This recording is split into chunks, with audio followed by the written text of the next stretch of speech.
या भव्य मंदिराचं लोकार्पण होतानाची थेट दृश्य आपण बघतो आहोत।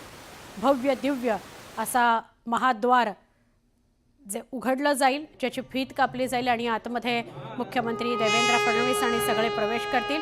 आमचे प्रतिनिधी विनय म्हात्रे यांच्याशी बोलूया। विनय, पहिलं मंदिर शिवाजी महाराजांचं लोकार्पण होतंय मुख्यमंत्र्यांच्या हस्ते, काय सांगा?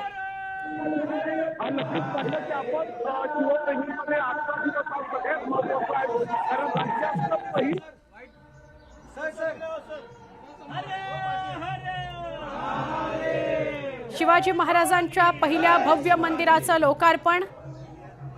शिवाजी महाराजांची मूर्ती आपल्याला समोर दिसते आहे।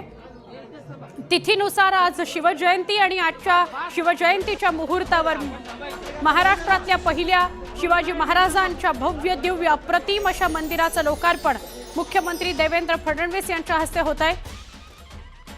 मुख्यमंत्री आपल्याला दिसतायत दृश्यांमध्ये, त्याच्या मागे कपिल पाटील आहेत, इतर अनेक भाजपचे नेते आणि मान्यवर आहेत, महायुतीचे नेते आहेत। प्रसार माध्यमांची गर्दी झालेली आहे। मुख्यमंत्री देवेंद्र फडणवीस सिंहासनाधिष्ठित शिवाजी महाराजांच्या मूर्तीसमोर उभे आहेत। अप्रतिम अशी मूर्ती। अयोध्येमध्ये मूर्तिकार योगीराज यांनी रामाची मूर्ती घडवलेली होती आणि तेच मूर्तिकार ज्यांनी शिवाजी महाराजांची ही मूर्ती घडवलेली आहे। भिवंडीमध्ये शिवाजी महाराजांचा, छत्रपती शिवाजी महाराज जे आपल्या सगळ्यांचा आदरस्थान आहेत, त्यांचं मंदिर आपल्याला बघायला मिळतं आहे। आमचे प्रतिनिधी विनय पुन्हा जोडले गेलेले आहेत। विनय, मगाशी तुमचा आवाज आमच्यापर्यंत पोहोचत नव्हता। लोकार्पण होतंय शिवाजी महाराजांच्या मंदिराचं, काय सांगाल? नक्कीच सुवर्ण, आपण जर पाहिलं तर महाराष्ट्रातलं हे पहिलं मंदिर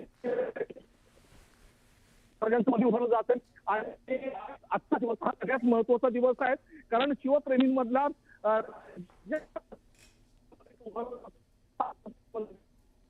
होतं तब्बल 4 एकामध्ये मंदिर।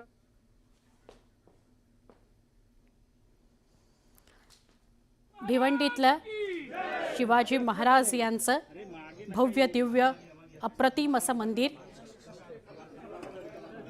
या मंदिराविषयी महाराष्ट्रामध्ये नव्हे देशात उत्सुकता आहे। शिवाजी महाराजांच्या या मंदिराभोवती 4 बुरुज आहेत। गाभारा सभामंडप हे 2500 चौरस फूट क्षेत्राचं आहे। शिवाजी महाराजांची मूर्ती 6 फूट अखंड कृष्णशिला पाषाणातून घडवण्यात आलेली आहे। अखंड पाषाणातून म्हणजेच एक पाषाण जो इतक्या मोठ्या उंचीचा होता, त्या एका पाषाणामध्ये ही मूर्ती घडवली गेलेली आहे। हे एक विशेष असतं।